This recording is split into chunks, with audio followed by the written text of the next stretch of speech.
Hello all, I welcome my viewers to my platform e-political science। आज मैं अपने सभी श्रोतागणों को इस प्लेटफॉर्म से वेलकम करना चाहती हूँ। आज का जो हमारा डिस्कशन है वो है रिसर्च पेपर शोध पत्र लेखन, वो हम कैसे करें। और ये बेसिकली जो पीएचडी लिख रहे हैं या जो बच्चे रिसर्च पेपर पब्लिश करना चाहते हैं उसमें काफ़ी उनको मदद कर सकता है ये पूरा जो हमारा आज का डिस्कशन है। तो आज हम शुरू करते हैं रिसर्च पेपर राइटिंग के डिस्कशन से।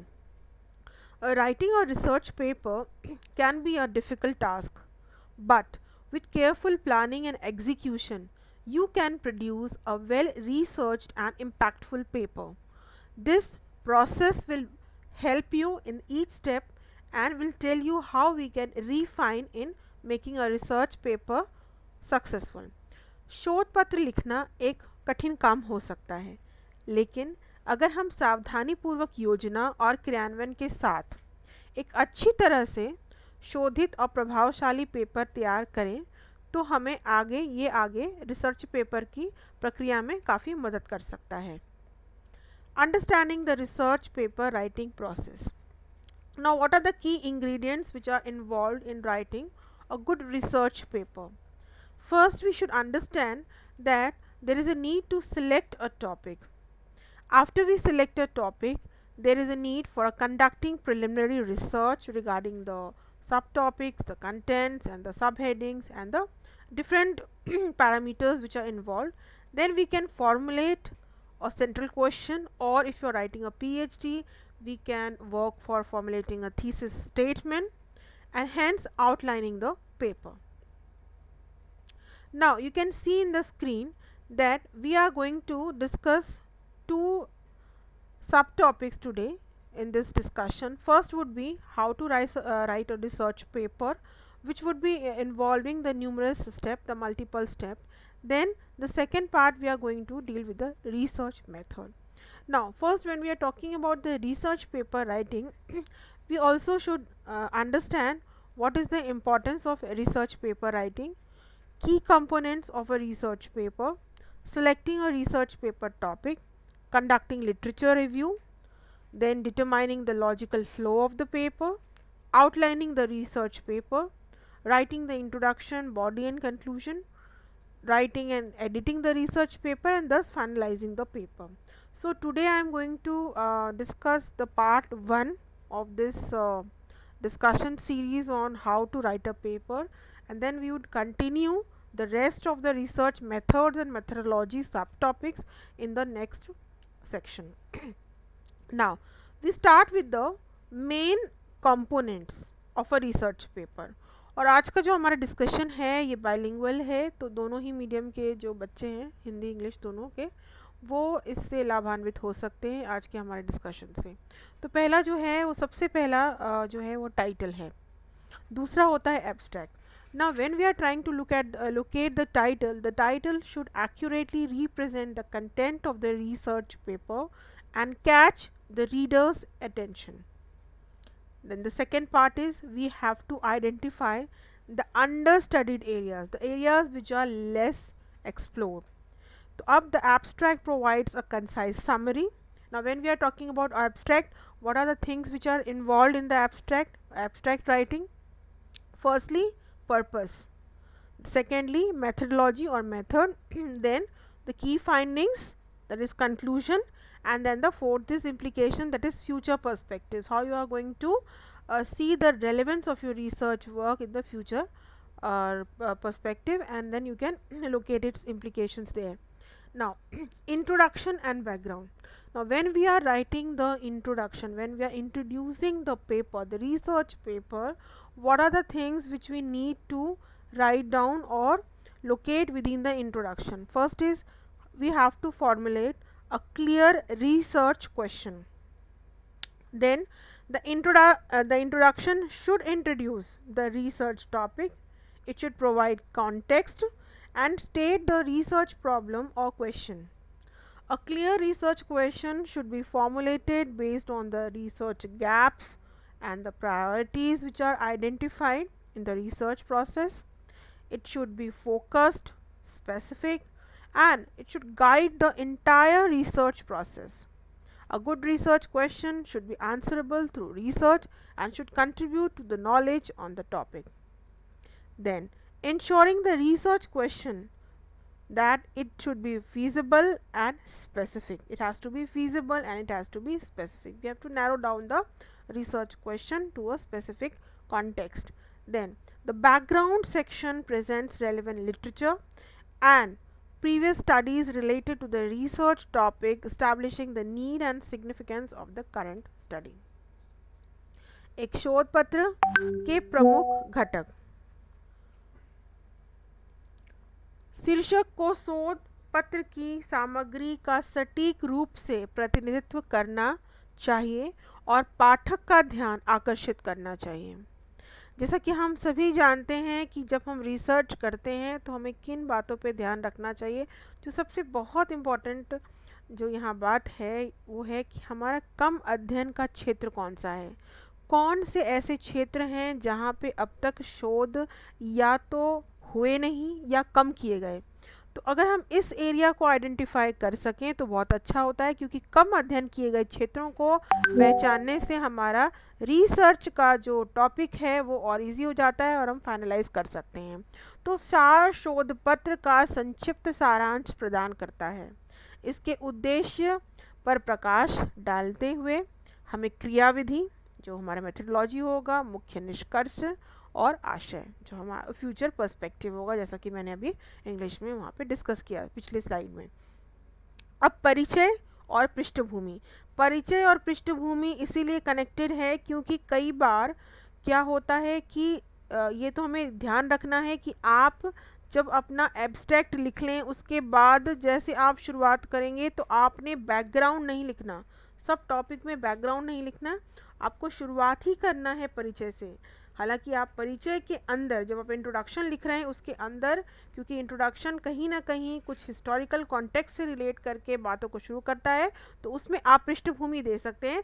पर पृष्ठभूमि का अलग पार्ट स्टार्टिंग से शुरू नहीं होगा, वो आप दूसरा सब पार्ट बना सकते हैं एक बार जब आपने इंट्रोडक्शन लिख लिया है. तो एक स्पष्ट शोध प्रश्न तैयार करना है. परिचय शोध विषय का परिचय देता है, संदर्भ प्रदान करता है और शोध समस्या का प्रश्न बनाता है. पिछले चरण में पहचाने गए अनुसंधान अंतराल और प्राथमिकताओं के आधार पर एक स्पष्ट अनुसंधान प्रश्न तैयार किया जाना चाहिए. इसे केंद्रित और विशिष्ट होना चाहिए और संपूर्ण अनुसंधान प्रक्रिया का मार्गदर्शन करना चाहिए. एक अच्छे शोध प्रश्न का उत्तर दिया जाना चाहिए. शोध के माध्यम से और विषय पर ज्ञान से योगदान देना चाहिए. यह सुनिश्चित करना कि अनुसंधान प्रश्न व्यवहार्य और विशिष्ट है. पृष्ठभूमि अनुभाग और विषय से संबंधित प्रासंगिक साहित्य और पिछले अध्ययनों को प्रस्तुत करता है जो वर्तमान अध्ययन की आवश्यकता और महत्व को स्थापित करता है. नेक्स्ट है, अब हम रिसर्च टॉपिक कैसे सेलेक्ट करें. बार बार मैं कह रही हूँ रिसर्च टॉपिक सेलेक्ट कर लें, टाइटल सेलेक्ट कर लें. तो what are the basis on which we are going to select a research topic and or how we can simplify it more, make it more easier. Now, considering your interests, this is very important. When you consider your interests or keep in mind what are the current events which is going on around, what are the academic fields, the current academic fields, you can select a topic and then narrow down your focus to a manageable topic that can be explored in depth. So firstly we have to do brainstorming. We can generate a numerable list of potential topics related to your interests. We can consult our peer groups, friends, colleagues, professor, mentors for guidance and feedback. Third is research viability. Now assess the availability of credible resources and the feasibility of researching your chosen topic. Now how you are going to conduct your research, if you are selecting a particular topic, whether that topic would be viable enough, whether you can get a credible sources particular to that topic. These are the things which we need to ensure it for before selecting a research topic. शोध विषय का चयन करना क्यों ज़रूरी है हमारे लिए, इसे हमें पहले डिसाइड करना होता है, क्योंकि हम जब तक कोई टॉपिक सेलेक्ट नहीं करेंगे हम आगे कोई एब्स्ट्रैक्ट नहीं लिख सकते और हमारा पूरा जो रिसर्च काम है वो पूरा नहीं होगा। अब इसमें सबसे इम्पॉर्टेंट जो आता है वाई का क्वेश्चन, वाई हम क्यों इस टॉपिक पे रिसर्च करें। तो सबसे पहला, जैसा मेरा भी मानना है और बहुत सारे रिसर्चर्स का मानना होता है कि हम अपनी रुचियों के आधार पर करें, इंटरेस्ट के आधार पर करें, क्योंकि अगर हम इंटरेस्ट के आधार पर करेंगे तो हमें आगे उस पेपर को, उस टॉपिक को कनेक्ट करना आसान हो जाएगा। तो रुचियां हो गई वर्तमान घटनाएं जो आप, जिनसे आप रूबरू हो रहे हो, जिनको जान रहे हो, जिनको पढ़ रहे हो, जिसको आपको लग रहा है अनएक्सप्लोर्ड है और आपको एक्सप्लोर करना चाहिए, या कुछ ऐसी बातें हैं जो एक्सप्लोर की गई हैं, कुछ अनएक्सप्लोर्ड हैं उसमें भी, या आप उस बात से आप सहमत नहीं हैं, आपकी असहमति भी है अगर, तो क्रिटिकल पर्सपेक्टिव से भी हम किसी घटनाओं को दर्शा सकते हैं, लिख सकते हैं। और शैक्षणिक क्षेत्रों पर विचार करें, शैक्षणिक क्षेत्रों पर विचार करें मतलब जो भी अदर एकेडमिक फील्ड्स है, एरिया जैसे मैंने बताया, उसको हमें एक्सप्लोर करना चाहिए। तो अपना ध्यान एक प्रबंधनीय विषय पर केंद्रित करें जिस पर गहराई से विचार किया जा सके, बुद्धिशीलता के आधार पर, परामर्श के आधार पर। परामर्श में हम मार्गदर्शन ले सकते हैं, हेल्प ले सकते हैं अपने मेंटर से, गुरुजनों से, प्रोफेसर से। अनुसंधान व्यवहार्यता, हमें ये भी ध्यान रखना है कि कितना अप्रोचेबल है वो टॉपिक, क्योंकि आगे हमें ही रिसर्च करना है, हमें हेल्प मिल सकती है पर रिसर्च हमें खुद करना है। तो हमें उसके जो हम जहाँ रीच कर सकते हैं, मटेरियल्स मिल सकता है, उसकी उपलब्धता क्या है, ये सारा हमें सुनिश्चित करना चाहिए और इसके बाद ही हमें अपना रिसर्च टॉपिक को सिलेक्ट करना चाहिए।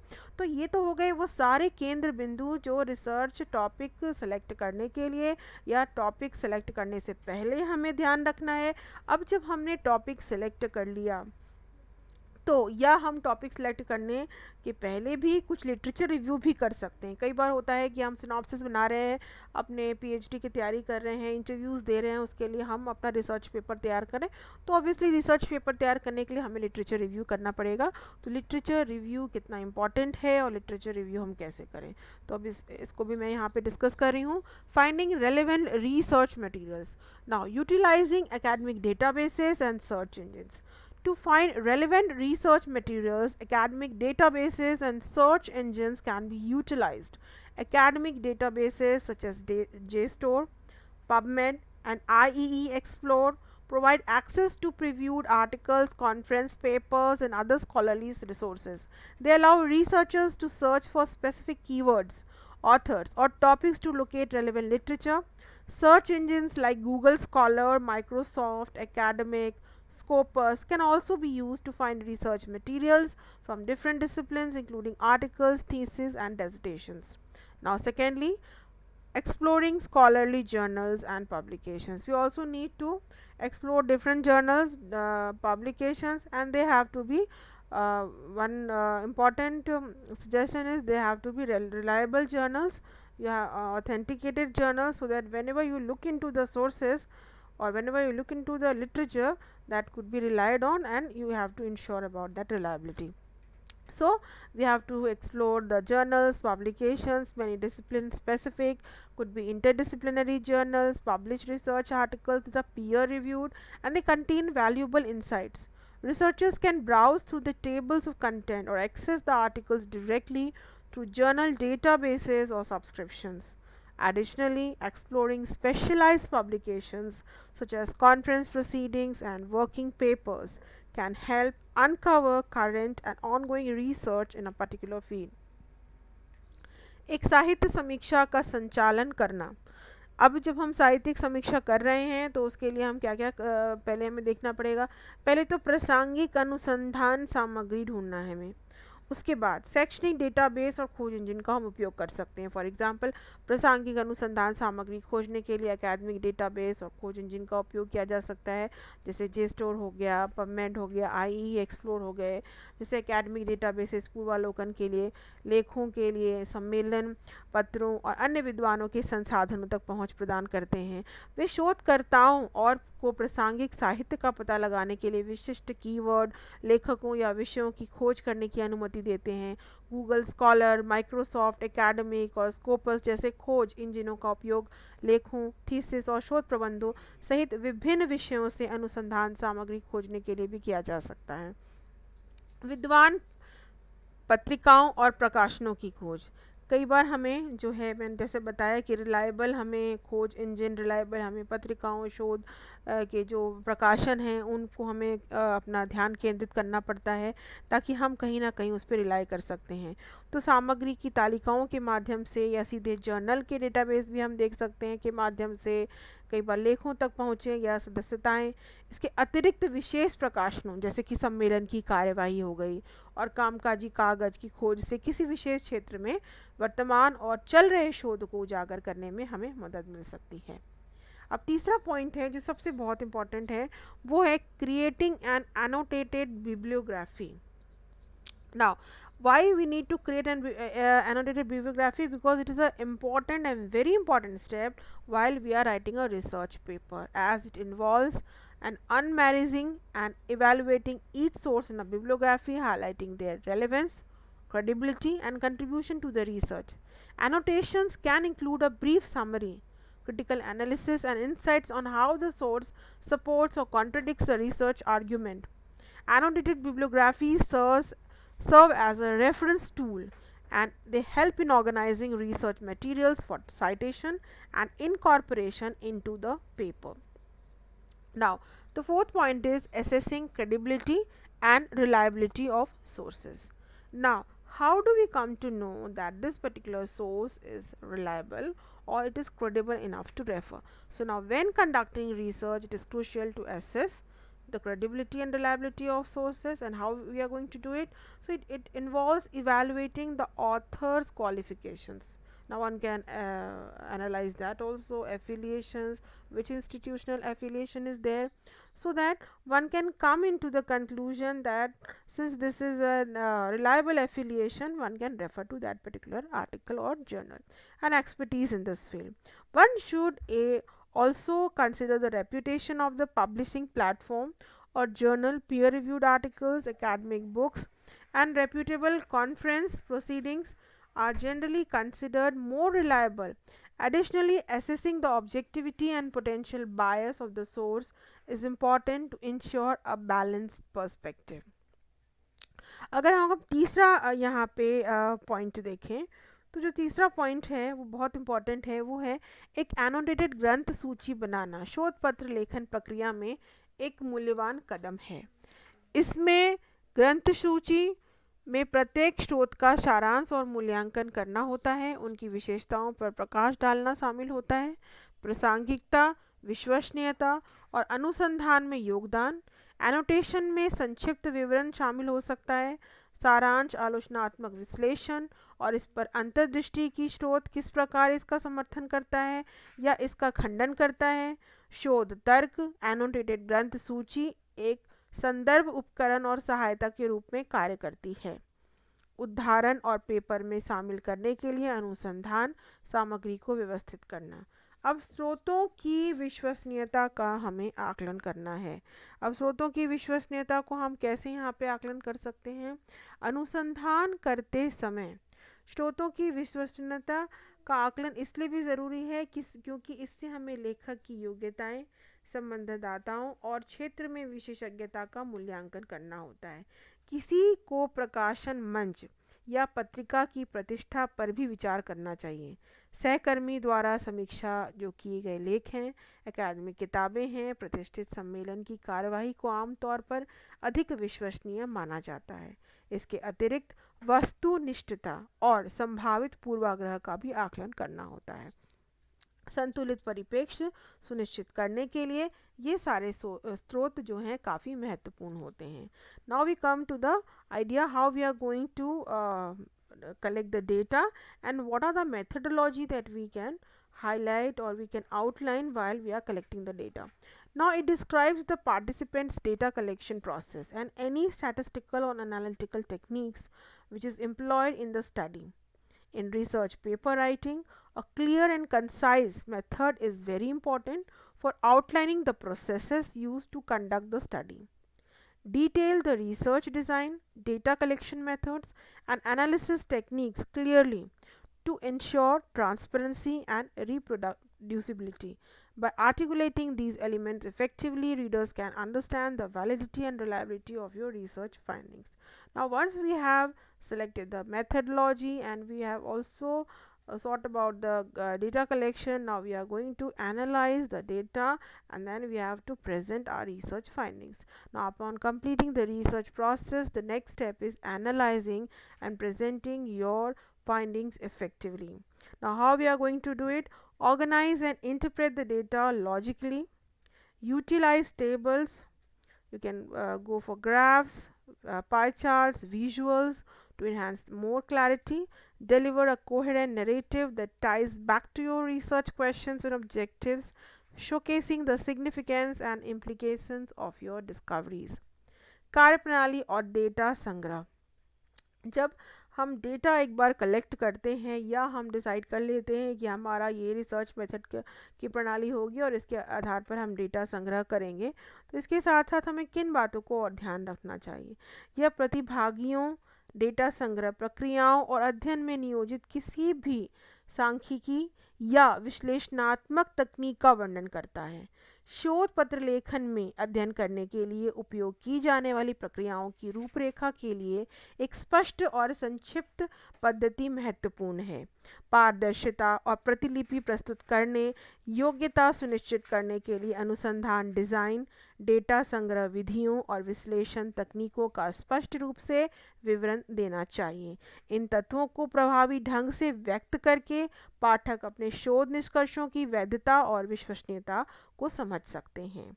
अपने शोध निष्कर्षों का विश्लेषण करना और प्रस्तुत करना भी बहुत ज़रूरी है. तो जब एक बार शोध प्रक्रिया हमारी पूरी हो जाए, हमारा अगला जो कदम है वो अपने निष्कर्षों का विश्लेषण करना और उन्हें प्रभावी ढंग से प्रस्तुत करना. स्पष्टता बढ़ाने के लिए तालिकाओं का उपयोग किया जा सकता है. ग्राफ, दृश्यों का उपयोग करके डेटा को और तार्किक रूप से व्यवस्थित और व्याख्या करें. एक सुसंगत आख्यान प्रस्तुत करें जो आपके शोध प्रश्नों और उद्देश्यों से जुड़ा हो, आपकी खोजों के महत्व और निहितार्थ को प्रदर्शित करता हो. अब जैसा कि आप स्क्रीन पे देख रहे होंगे कि क्वालिटेटिव और क्वांटिटेटिव रिसर्च जो है उसके बारे में भी मैंने यहाँ पे बात की है. बार बार हम कहते हैं कि हम क्वालिटेटिव रिसर्च कर रहे हैं, कई बार हम कहते हैं कि जो स्टैटिस्टिकल जहाँ पे एनालिसिस होता है, जहाँ पे मैथमेटिकल इन्वॉल्व होते हैं, डेटा इन्वॉल्व होते हैं, या इकोनॉमिक्स होता है, या जो सोशल साइंस के अपार्ट होता है, वहाँ हम क्वान्टिटेटिव रिसर्च करते हैं. तो क्वान्टिटेटिव रिसर्च बेसिकली एक्सपेरिमेंट, सर्वे, स्टैटिस्टिकल एनालिसिस और इस तरह के जो डेटा से रिलेटेड जो आंकड़े हैं उसको इन्वॉल्व करता है. आगे भी हम यहाँ पे डिस्कस करने वाले हैं इसमें पार्ट 2 में कि हम क्वालिटेटिव जो मेथडोलॉजी है वो क्या है और किन किन बातों का हमें उसमें ध्यान रखना चाहिए. नेक्स्ट जो बहुत इंपॉर्टेंट है वो है references and citations. Now the reference section includes a list of all the sources cited within the research paper. Understanding different citation, there are different the citation style, that is the Chicago manual style, APA style, MLA style. Now why these styles are different? Because they have different citation in the sense that how you are going to write author, how you are going to write the year and the publisher, all the style they cite different things. So that structure is very important to locate, and there are different journals who require different citation style. So according to that also we need to accommodate our research paper. Now different citation styles exist, as I told you, including APA, MLA, Chicago. These styles, they have specific rules on citation formatting, referencing and in-text citations. Understanding these guidelines and using them appropriately can enhance the credibility and reliability of your research. Proper citation and referencing are crucial to acknowledge the work of others, avoid plagiarism, and provide readers with the opportunity to explore the cited sources. Citing sources within the text and creating a reference list is also very important. While you are referencing or citing sources, it is highly important to give credit to the original authors who have written their work. This can be done through in-text citation or a reference list at the end of the paper. So it is very important to ensure that we use the appropriate citation style and provide complete and accurate information about the cited source. संदर्भ और उद्धरण, जैसा कि मैंने बताया कि citation और referencing पूरे रिसर्च पेपर को आपकी ऑथेंटिक बनाता है, रिसर्च पेपर को रेलेवेंट बनाता है और रिसर्च पेपर को एक अच्छा रिसर्च पेपर बनाता है। ये तीनों बातों बहुत ज़रूरी है समझना। इसलिए संदर्भ अनुभाग में शोध पत्र के भीतर अद्भुत सभी उद्धृत स्रोतों की एक सूची बहुत ज़रूरी है, जैसे विभिन्न उद्धरण शैलियों को समझना, APA, MLA, शिकागो। इन शैलियों में उद्धरण स्वरूपन, संदर्भ और पाठ में उद्धरण पर विशिष्ट नियम है। इन दिशा निर्देशों को समझना और उनका उचित उपयोग करना आपके शोध की विश्वसनीयता को बढ़ाता है।